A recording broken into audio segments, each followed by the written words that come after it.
জনপ্রিয় অভিনেতা টেলি সামাদ আর নেই। ইন্না লিল্লাহি ওয়া ইন্না ইলাইহি রাজিউন।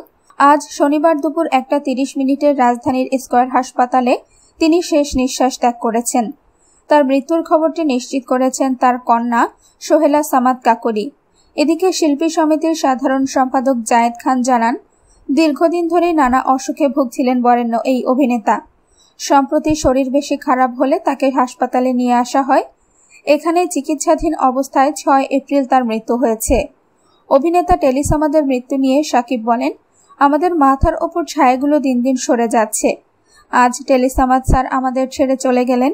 আমি অবশ্যই ওনার মৃতদেহ দেখতে যাব। বাংলাদেশের চলচ্চিত্র ইন্ডাস্ট্রিতে উনি অনেক বড় একটা ক্যারেক্টার ছিলেন।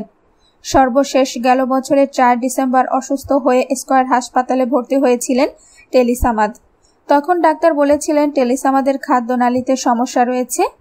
শুধু তাই নয়, তার বুকে ইনফেকশন ছিল, ডায়াবেটিস ছিল, রক্তের প্লাটিলেটও কমে যাচ্ছিল বলে জানিয়েছেন চিকিৎসক।